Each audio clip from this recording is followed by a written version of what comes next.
Abonnez-vous gratuitement sur votre chaîne YouTube congodialogue.com. Abonnez-vous gratuitement sur votre chaîne YouTube congodialogue.com. Non, tu es déjà vaccin parce que je crois que ça vaccin, il faut pas le passer dans les États-Unis d'Amérique.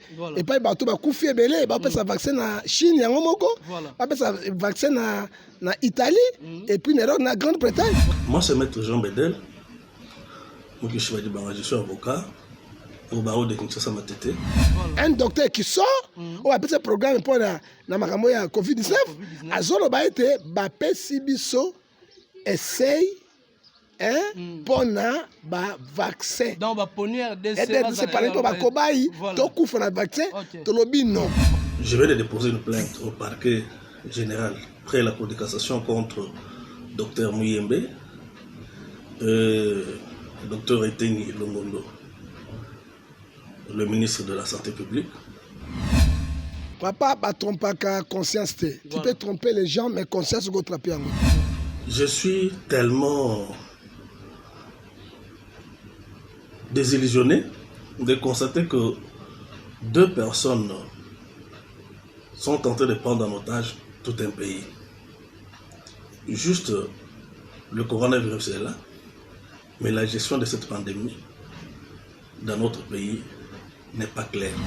Bamasaro, Batoyo, Bapie Mboka. A petit frère, il y a Vital Kamerhe. Massaro, à moins d'un Congolais bololé. Galate de 6 c'est que l'homme a semé, il m'a sonné. Parce que Likama Kamerhe, le chef de l'État est belé d'être président à Kenya. Azan accord à Nairobi, Azan Akati. Président Oyo ya Cameroun, aye na via Kenya Kinkakati, batili si bamati bakei. Na ba président belé à Rwanda bulu basa pression na yango.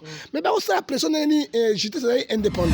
Hein? Parce que tu comme dit IDPS, comme INC, oyo parti monene. C'est IDPS. Hein? Botika botia batuna ba trouble na bino pamba makama lokuta coalition oyo ba yokani bandimi de ba faire passer tu sais que botika offenser Mukuna évêque Mukuna parce que évêque Mukuna azali na maboko ya Kaisal. Évêque Mukuna ce n'est pas FCC Kangiye. Ce n'est pas plainte ya bato ya maman Kabila ya ndeko Kabila biologique et Kangiye. Il faut dire la vérité monsieur. Voilà. Hein? Yo Kangiye na mutu te poli kama aibi ndumba lelo mais o la évêque ya sali ki ndumba de. Hein? O évêque ya sali zani. Hein? Femme ya veuve. Il y a petit nayo. Et puis prophète. Voilà. Akoufa Akende. Bible et Bible religion s'attache devant l'internet. Et d'abord, moko. Veuve. Akoufa mobile. Yo lingo appuyer au botre biloko na ye. Au sakani na ye. Est-ce que nous avons dit jamais. Mukuna akwai na maboko na ye. Pour ceux qui a qui était à sakana était. Mais le mukuna comme la situation était. Ce n'est pas même politique. Hein. Par contre, c'est ma dossier. Voilà. Parce que liboso. So mukuna saka loko yote Kabila kangi était FCC kangi était Mutu kangi était mais mukuna il croyait que Tshisekedi de Kolazali président Azam Mutamuluba alors à ça que loko ba luba alors que bon ça que des présidents Tshisekedi Azali président il y a ethnioso il y a République démocratique du Congo oyebi Ibrahim Batika Wambouye bato so il y a déclaré ancien salaire ya papa na bango soit disant côté ba ya toyebité côté ba bimela toyebité voilà. Baï ko zouamboka ya bato toyebelité basila na bango parce que comme famille bangote ngape na yi bangote mais c'est vérité eza wapi. Abonnez-vous gratuitement sur votre chaîne YouTube congodialogue.com. Abonnez-vous gratuitement sur votre chaîne YouTube congodialogue.com. congodialogue.com. www Congo Masolo Congo Solo là.com. Kitoko. Obi Ronaldinho le King is back. Bolandaka mingi. Congo Dialogue. Francine Ngembe mission. www.congodialogue. Moi c'est maître Jean Bedel. Moi je suis avocat au barreau de Kinshasa Matete. En même temps président national de l'Union pour la promotion et la protection des droits des citoyens. IPPDC en cycle. Comme tout le monde le sait bien, je vais déposer une plainte au parquet général après la Cour de cassation contre Dr Muyembe, Dr Eteni Longondo, le ministre de la Santé publique. Je suis tellement désillusionné de constater que 2 personnes sont en train de prendre en otage tout un pays. Juste le coronavirus est là, mais la gestion de cette pandémie dans notre pays n'est pas claire. Au stade où nous sommes aujourd'hui, personne ne sait exactement le nombre exact des malades, c'est-à-dire des personnes qui sont atteintes de cette pandémie. Quelles sont les personnes qui sont guéries? Quelles sont les personnes qui sont en espoir d'être guéries? Combien il y a eu de décès? Tout est devenu maintenant monnayable. La population est en train de vivre dans une panique, dans une frustration, alors que les 2 accusés, donc les personnes mises en cause par mon organisme, pour bien dire, semblent ne pas être clairs. Ces 2 personnes sont en train même d'aller au-delà de leur conception, au-delà même de ce que les gens pensaient qu'ils devaient rendre un service impeccable à la nation. Il a en ont même abusé la confiance du chef de l'État qui leur a permis de faire un travail dont il a besoin. C'est ainsi que j'ai décidé en âme et conscience de saisir la justice contre elle, contre ces 2 messieurs, pour qu'ils puissent en répondre. Nous devons voir clair, nous ne devons pas rester dans un état de frustration. Et aujourd'hui, ils sont en train de faire n'importe quoi. On est en train de négocier des corps sans vie devant certains hôpitaux, dans des morgues. Et il y a eu même des commissionnaires qui sont largués sur la ville, qui sont en train de négocier devant certaines personnes pour leur dire que accepter de se faire passer pour quelqu'un atteint de virus corona, moyennant 200 ou 300 $. Voilà, j'invite tout le monde à être très attentif à l'évolution de cette plainte. Merci. Abonnez-vous gratuitement. Sur votre chaîne YouTube. congodialogue.com. Abonnez-vous gratuitement. Sur votre chaîne YouTube. congodialogue.com. Merci beaucoup, chers internautes. Bienvenue dans votre chaîne. OEP Sakabino, Actualité Kitoko, OEP Sakabino, Actualité Malamu. Oza émission présentée par Héritier Iboula, Oza M, le serviteur Nabino, Lelo.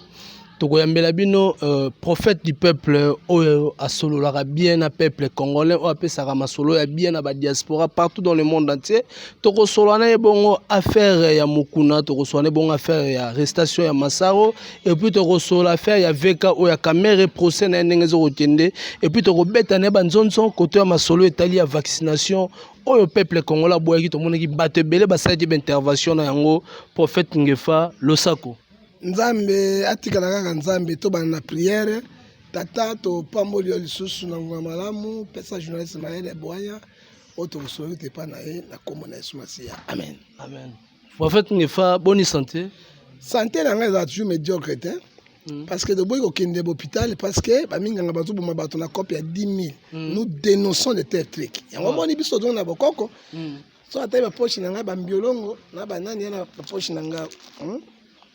Mbiolongo Mondongo na Mondongo ambiolongo yango ba peuple congolais botal parce que to boy liwa ko payer na banzoto bato boma bato changa na l'hôpital nous refusons liwa to komi sikoyo na misalo biso to salema alors kolo azwa lokumu. Voilà, merci beaucoup. Toza vraiment na prophète Ngefa otoko solo na tozo betani masolo yakati pasteur prophète Ngefa to mona awa ba imboka nyonso ba telemati ba boyaki vaccin na mboka ya Congo ba diaspora ba boyike ba congolais bozwa vaccin te oyambaki yango komo. Non, to ebaki déjà vaccin parce que pour ça vaccin liboso il faut pas le pesa yango na États-Unis d'Amérique et pas bato ba kufi ebele ba pesa vaccin na Chine yango moko ba pesa vaccin na Italie et puis na Grande-Bretagne.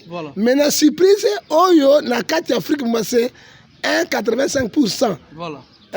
oyo batu bazali na coronavirus yango esimbi Afrique te vaccin yango pourquoi et alors vaccin oyo ebimi na noté ba test nyonso président chinois basaki na Chine banyama bakufi docteur Raoult Rendex na kati na France na Marseille j'ai salué en passant bienvenue balongane basaki kuna esimbi te baboya yango pourquoi apporter ba vaccin yango na kati na Kinshasa pourquoi apporter ba vaccin yango na kati na République du Congo oyo corona na ne koti ya marque wana te ezali mayele ya poloso ya Bill Gates nalandaki docteur Moyembe alobi Congo ezali permis ba pays oyo tozali ba candidat na essai ya vaccin na pays oyo ezali enregistré un docteur qui sort oyo apesa programme mpo na makambo ya COVID-19 azoloba ete bapesi biso essai pona ba vaccin donc ba ponière de c'est pas pour ba cobaye to kufa na vaccin to lobi non le quoi to bi non kaka muyembe azongeli le quoi la Congo atetu na mais e ko catastrophe mais ngo catastrophe ezati mayele na bino nzamba zo confondre bino volonté nzambe eza bino te elanga eloko ezate to message ba mindongo na mbiolongo tozana ngo e ko sana mai mo zomela e ko simba te ya mibale alors bis toko bio ka congolais ba kino bazaka tetu toko appliquer par force lelo ba komi kotine ba soda la police total yango na ipen total yango na ba côté na makasi kokota kotobola bato guerre déjà ebandi mi ba ba na système il y a 5 alors sona 5 000 c'est 2 euros bato musu bazwa ki yango bato boli bango mais to ebi lelo te so ba kufutana bomoy mais tango biso ba imboka na bato bino stimba ka carte internet to telemeli yango je crois et ça était sur la stratégie mususu pourquoi Congo na carte la TV tozolo ba ete Congo ko za kobaye ya mindele ya Bill Gates ya ba américain ya bato na nyoso to lobi non et ko ça le matin tozali bongo pe ekotikala Congo démocratique ekotikala kaka bongo mais comment on a ke ba congolais soki lelo ba boyi ke kozwa vaccin ta lelo boboyi na bino na banda ko na hôpital boboyi mais soko lingo voyager ko voyager osani kasi senga ba beto vaccin ba ko beto vaccin kata to na vaccin international tozaka nango ko pesa bango mayele te ozo pesa bango mayele ozo pesa bango mayele mais ba vanda ba lo ba yango au moins na zo vaccin na Angola na zo vaccin oyo ke na Burkina Faso ke na zo ya Congo parce que Bill Gates a sopi mbongo na 139 millions de dollars na OMS par ba vaccin mortel ozomona vraiment tokondima yango te pas na coronavirus. Merci beaucoup prophète John Ngefa to mona bongo arrestation ya Masaro o bakanga tie bongo na Kenya par rapport ya dossier ya vekande to landa ki procès premier procès na bango to mona comment Masaro etanga marité mais aza moto bakangi. Papa ba trompaka conscience te. Tu peux tromper les gens mais conscience go trapper en côté. Ba Masaro ba bato yo ba pied mboka oyo. A petit frère il y a Vital Kamerhe. Masaro a moins ba Congolais bololé. Ce qui a l'accès qui internet mbongo na ye o ya tombola kitembe ba poursuivre Masaro te. Pour Kamerhe ngabi misaida. Mais nzambe na bolingo. Voilà. Hébreu 4 3 lobi na kobimisa bino polele o ebombami abimisi Masaro devant moi na ye amesi nombe ya mbongo Masaro asala ka bilanga ni asala bemba salo na zo mbongo na café na cacao na caoutchouc moki yo lelo za patron azo mbongo na bilanga ya café oyoki ba Masaro bakati bilanga basaini bilanga mbongo Congo yango na arrestation na ye nous félicitons gouvernement congolais, surtout la police, et puis j'ai passé de juillet, et puis les sous-amis balais, nous félicitons aussi, justice c'est ça la moussalanaï. Bah tout quoi, Masaro, bazo mérité qu'on soit punition à 120 ans de condamnation. 120 ans? Oui. Amérique a condamné à 500 ans. Mais est-ce que Masaro Mota commence à 20 ans? Mais Moutaï Bimbong, est grand frère. Mais il y a un complice, association de malfaiteurs, parce qu'il y a un complice, na koyiba mbongo ya l'état. Voilà. Parce que na mona motavandi kaka boye mwana awa otombola ba dollar na bero et les cailles ça dit quoi? Deux rangées batamisi mwana kati. Ça dit quoi? Mbongo ya bango Galate 6 7 c'est que l'homme a semé il moissonnera. Merci beaucoup par rapport à dossier, il y a caméra n'engagé évolué. Est-ce que caméra a 50 bien 60% à libérer, tu as condamné? Non, soit qui a la liberté provisoire, on peut pas la liberté provisoire si m'a condamné. Parce que les caméra, le chef de l'État est belé d'être président à Kenya. Azan accord à Nairobi, Azan akati. Président Oyo ya Cameroun, aye na via kinya kinkakati, batili si bamati bakei. Na ba président belé à Rwanda bulu ba sa pression na yango. Mais ba sa pression na ni justice indépendant. Hein? Ba bi caméra malade, caméra abimi wana à bout portant. Voilà. Très arrogant, voilà. Très orgueilleux. Voilà. Hein? On ne joue pas avec le feu. Hein? Voilà. Tu vas brûler. Hein? Abi, vous avez un problème avec l'intellectuel. Qu'est-ce qu'il dit? Caméra l'équipe batugnon sur la maille. Université caméra tanga après sa cour na monite. Université à Louvain après sa cour te. Université à Californie attanga raté. Université à Harvard à ça raté. Mais très arrogant, vous avez un problème avec l'intellectuel. Et puis ce qui est plus grave, à la liberté provisoire, attangi même le directeur à cabinet va nommer la place naé à la mafia. Attangi bureau à président Mobimba banakati. Et ce qui est plus grave, conseiller spécial, voilà, ambassadeur itinérant, il y a chef de l'État. Okay. Hein? Attangi ça dit quoi? Après, il y a un grand chef. C'est qui? Alors, visiter Tshisekedi. Mais tant qu'on visite Tshisekedi, on va de sujet de l'oyo, papa Oyo Kabundi. C'est tout Sénat, le Parlement, on va dossier Oyo, on va pratiquer l'article 144 de la Constitution, 145 de la Constitution, 165 de la Constitution, et le au cas il y a détournement. Voilà. Ou bien, haute trahison. Le bureau chef de l'État, tout chef de l'État, à cause de la destitué par des chambres et parlement. Voilà. Ozomona a dit tout ce que yango yango. Ozolo ba été biso pe peuple. To boy ba biloko na bino mayene mabe ya pelengendu ya poloso. Nous disons biso pe dozi la bino l'article 63 de la Constitution, la 64 de la Constitution et katamaka. Mais par rapport à nous ozolo ba prophète John Ngefan ndenge toujours évoluer comment na te caméra oyo na maloba neka ya liboso na première audience na muto déjà cité déjà 9 personnes qui nazalaki ngai mokote mais na kati wana bazo tanga ba kombo ya bato belé et puis muto atanga il est ambassadeur itinéraire chef de l'État il paraîtrait qu'azaki déjà entendu na justice. Ah mais oui caméra azali asaki na bureau ya roi aibi coin sur roi voilà hein Joseph asaki na bureau ya pendant Potifar aibi 4 coins sur Potifar voilà. Ah, ndeya komaki premier ministre. C'est ça. Hein? Ozomona caméra ibi bango yoso. Hein? So caméra zolo bango pa ironité. Mais si ko kotala ke caméra zolo bango pa ironité et puis bato bande ko sala na bango affaire oza ya état ya mboka devant justice solo bati oyebi ata mutu mo tayebi Jamalté. Non, escroquerie ya bamo gigi ya caméra eleki. Jamal alobi même na tango Ramadan bismillah na ibi caméra te.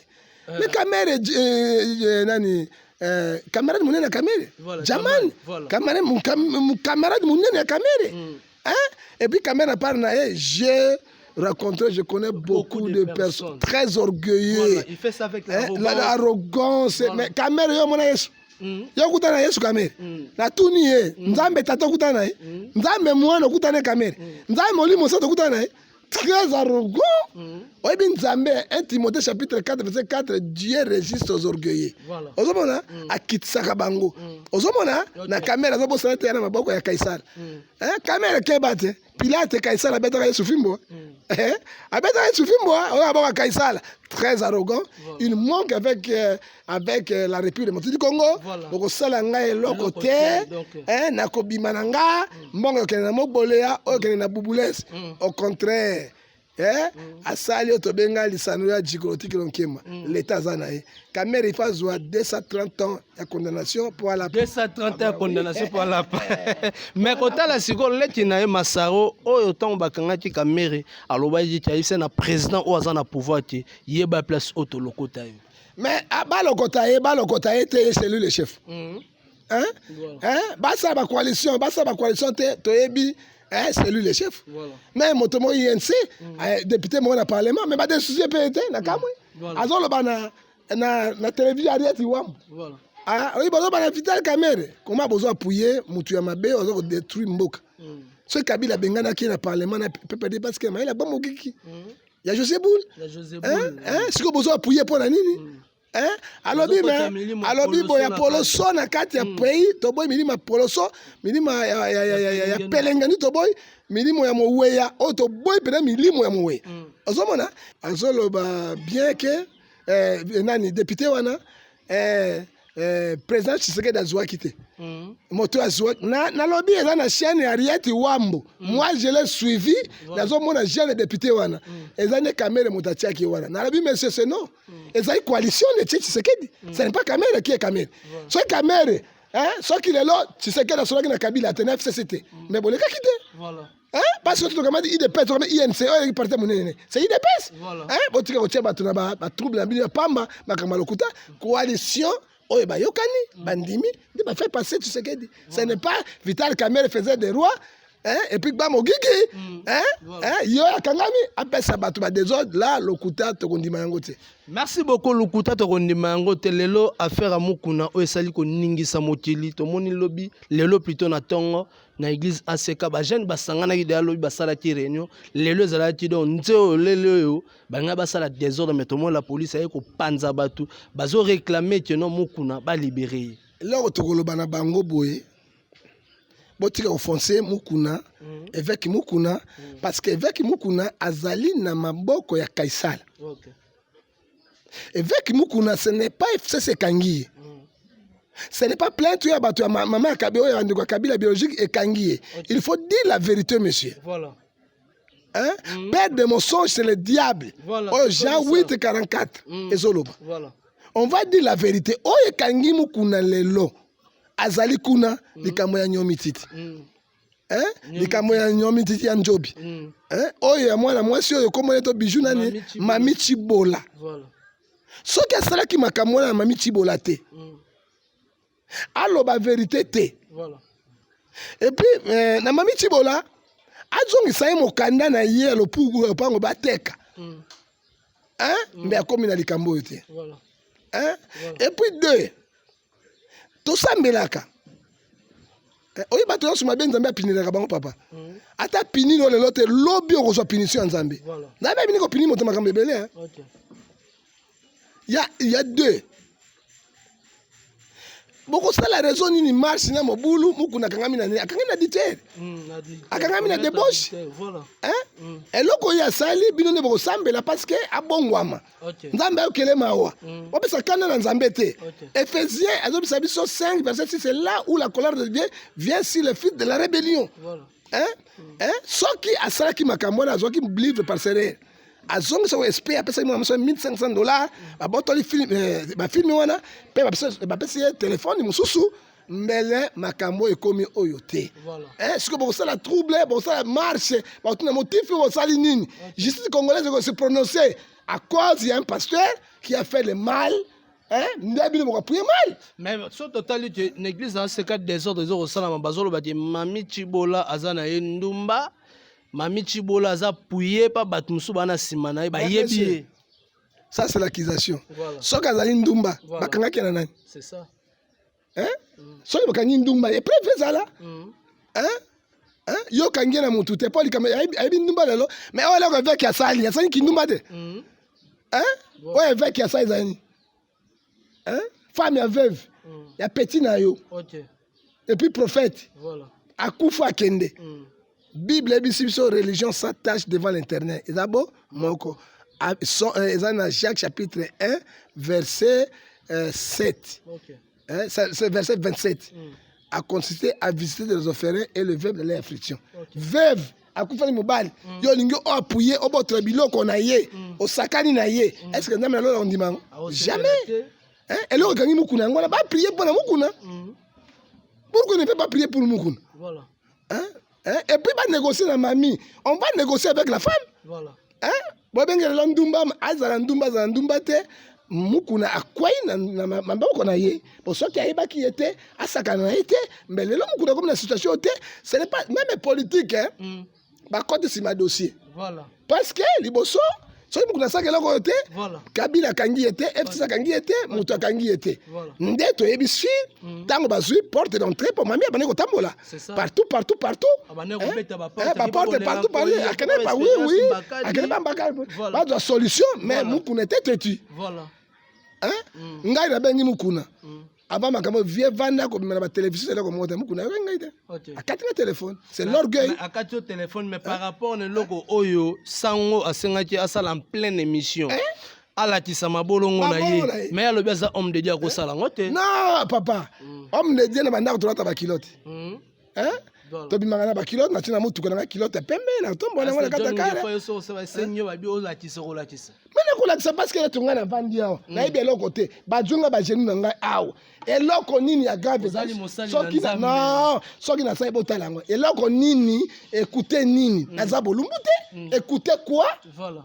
Écoutez nini yango na polele parce que attention avec la justice les indices que ngamoto écoutez nini amu de nzambe mais qui vous a dit na tuni yo ACK balobi te parce que mukuna na tatouage awa na awa balobi na nenga tikaleki bolumbu bongo eza effecté siko bango bamona mukuna tatouage awa na balobi azala nango azala na tatouage yani tatouage bon on débat ba yebi mais voilà mais na moni montre mukuna na taka yango azaki nango voilà ngai papa na di interroger mukuna moninga koti na pasi ezali kozanga koyeba pe koyoka humiliation précède la gloire il fallait mikita ba négocier et là tout ba solola même na tribunal avant bakata ka bokomi est-ce que boyoka naki bosolaki oh to meto solola miyabi ba bombi bofuti ba man na bino bokiko solola mais mukuna il croyait que Tshisekedi de Kola azali président alors à 5 ans il baluba alors que ça que des présidents Tshisekedi azali président il y a ethnioso il y a République démocratique du Congo parce que constitution lobi bongo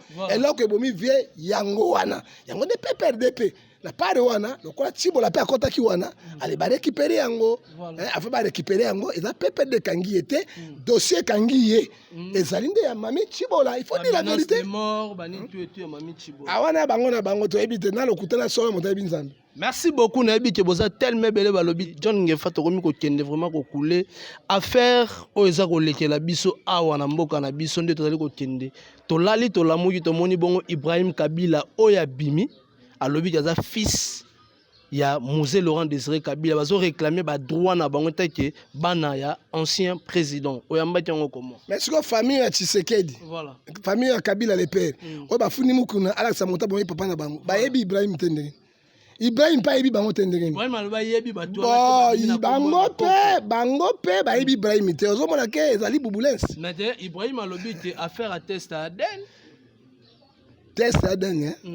et ça que l'autre voilà science monta yebi nzambe voilà moi si mon sous soit na zemi batiki ya 1 mois to 2 mois obali mosu azuye bano vana obali wana te mwana bimi elonga obali mosu avanda kine complet mais papa bela mokolo makile bimite pourquoi moi na recopiaka moto avanda kana c'est ça ndao mwana esprit et recopiaka moto avanda kana mais Ibrahim a réclamé makambo ebele wana parce que bango ba se retrouver te basala nini papa na bango soit disons papa na bango asala na Congo nini misère tozala ngo lelo na Congo démocratique c'est Kabila le père mutaki nango Kabila alingako benga mobutu na ba congolais bango mo les messages c'est la famille voilà to reto solo là abenga ba burundais ba ougandais ba rwandais ba tanzaniens voilà ba koti na mboka na biso bima ba niko bima te konsuka reloni yo mona ministre yo président oya normal otia chef d'état-major général rwandais auto non na bisima karate c'est James Kabare lelo azongi na kati na azongi na kati ya mboka yo Rwanda a commis ministre de la Défense. Voilà. Moi, moi, c'est Obala. Allez, Kamere, allez, accueillir ko présenter qu'on a pesa 50 ngombe to 30 ngombe kuna. Voilà. Bambongo yango te 5 grams kabal. Ava pesa 50 ngombe po mwana na ye ya mwasi abali na enveloppe. Voilà. Makende na kombo chef de l'état. Et puis chef de l'état ba ki yango tabina zo regretter ko inviter chef de l'état. Tali ba Kamere ba sakana ba mukonzi mboka bato. Voilà. Mokonzi ya Kamere ezali ni kurusisa tu sais que dit pas il n'est pas congolais na banga Kamere te bato ba détruire mboka je n'ai pas peur de OK et puis na banga prison te prison ba chepo na bato prison sala ngai na c'est pas na bato pas la vérité na ngai na solo ba vérité je dis la vérité so abi Kamere moi na mboka te pourquoi Bemba bakangi jamais ba sala prière ya Bemba na kati ya Rwanda na Burundi na Kinyarwanda pona Bemba bosambisa mais Kamere bosambisa 11 babandi prière na Burundi na Rwanda na Kinyarwanda mais ba osala prière ba prière na catholique église catholique rwandaise na burundaise mais ileki mwana bango ozomona eloko ozomona ete toboyi soki elelo bayei yo mona ministre affaires étrangères un président otia Bisi Makara oyo azali un rwandais diplomatie ya mboka secret ya mboka esimami na ye bogangi kani mokolo nini babwatra este ya mboka bana plan ya mboka baministre basali 3 ans bana yango bakende na yango oyo botie ministre ya décentralisation Rubezu azalaki directeur cabinet ya ministre des affaires étrangères oyo nani Bisi Makara ye bakoma mokonzi ya SD oyo batambo mabimi wana sikoyo bokolo bango kati nani amemi badésordre nyonso oyo mpe ekomi ya genou na zéro c'est bango oyebi Ibrahim batika wambrouye bato soki ya odeklare ancien salaire ya papa na bango soit disant kote baya toyebi te kote babimela toyebi te bayi kozwa mboka ya bato toyebeli te basila na bango parce que comme famille toyebi bango te ngai mpe nayebi bango te mais sika vérité eza wapi se retrouver te faut pas réjouir bako se retrouver ya nini yo se retrouver ya nini bana Mobutu se retrouver ya nini c'est Mobutu qui a construit la République démocratique du Congo bana Kasavubu premier président Congo ba se retrouver na nini ka bango ba na désordre na bango mboka na désordre lelo ba désordre ba se retrouver ba ko se retrouver na nini balingi nini Ibrahim ba pesa stade de Matiateka ba pesa sous comme la voix du Congo RTNC alingi ba zoanine et puis hier moi ancien président à la famille présidentielle a se retrouver dans la enquête ça makolo asa vekili na makolo wana bambouriema eza bambouriema kongola na posa ya makambo na bango apamba te parce que soki bayi mwana ya Kabila to mwana Sassou to mwana père aza te ata mwana Mobutu ya Tshisekedi Kabila yambaka ye apesaka bambongo 100 000 200 000 et quelques parce que ba droit papa na bango ba c'est un président même le loso ayi pas Tshisekedi il faut faire quelque chose jusqu'alors il marche à pied ni quête ni quoi ni ni droit nini baza koluka mais kotala ti après mission on va saler na songo ba enlever ti moto libéra ka fachi fachi ya mokonzi akolinga désordre bima na mboka na ye na tango tozala ngote mais il faut ba être fachi na Kabila eloko bo moko na suki wa. Merci beaucoup na bité balobi TV comme lengto shit suki vraiment si a on émission na fato kabwana prophète John Ngefa par rapport à l'évolution de la justice en Mboka na biso, est-ce que l'évolution ezali to justice en Mboka na biso zaka bafoué za na se? Bon, pour le moment, moi évolution ezali. Mais 2 poids 2 mesures. Ce que justice ezali ya solo. L'état de droit ya solo. Mais le motoloko la Kimbuta mbeza libanda te. Parce que Kimbuta a zimbongo ya l'état 60 millions. Hein? Moninga fundi gouverneur Jatini, mais Pépé de Bengi et Bomi Moto. En famille, pourquoi pas Abomi Biak, Mbong, ils ont 15 millions. Pourquoi pas justice Zuyango? Justice à l'élève a 2 poids 2 mesures. Outrage vers le chef, la diffamation. Parce que tout le monde moi ce n'est pas là, c'est dans la belle, comme il l'autre, nous ne savons pas. Mais ami dans 1 800 000 $, il y a Simon, à libre parce que un camarade à moi c'est chef de l'État. Alors c'est tout le monde. Yuma yo abel Yuma 200 millions de $, il y a Jekamine, il pèse à plat, mais il est libre. C'est quoi politique y a moi alors juste ça c'est nous voulons juste ça c'est pas bon on a nyonso parce que dollar comme il y a 19 000 sous bâtiment moko ezate sous bâtiment moko ezate mboka zo kene kana nini na kokweya mboka zo kene wapi na oyo bazongisa mbongo ya l'État pour totonga mboka Congo. Merci beaucoup to silisi vraiment émission na biso to suki vraiment en abi ki bozati tellement belé ko landa biso ba retenir nini na suki émission. Ko la pambola bino numéro langa téléphone sur bozwa ngai 00743 89 610 49 41 c'est pour bozwa ngai sur 00743 81 807 26 78 perso bozwa ngai sur 00743 99 42 937 nkolo apambola bino. Merci beaucoup, chers internautes, de soutenir vraiment à l'émission d'Abissou à Mokolo. Et je dirais aussi merci à Bandegonyo sur Bazomi Katikati na Sika Oyo parce que l'assistance na bango. Ne bazali Kolanda Bisso, na bi boza Kolanda Bisso partout dans le monde. Je dis merci à Starley Lima, Starley Lima. moto na ngai ya kati moto ya machine ye abetaka ko akangi miso Charlie na mwa lisumaka lokula koko Congolais na bato ya mayele nayebi si yo Congolais na papa eza nde pépinière te mboka mabe bacharli nde bakotia bango usine mo bazofabrike baordinateur ozomona azobeta baprogramme mosusu bio mosusu obimisa yango oyo basavante epuis na ona banga saini mwa lisumba lokula koko sopanga. Merci beaucoup, c'était la prophète de John Ngefa, prophète du peuple. Pona lelo tosuki a onde na lobaka te to monani soki nzambe azondi nanote play. Abonnez-vous gratuitement sur votre chaîne YouTube. congodialogue.com. Abonnez-vous gratuitement sur votre chaîne YouTube. congodialogue.com.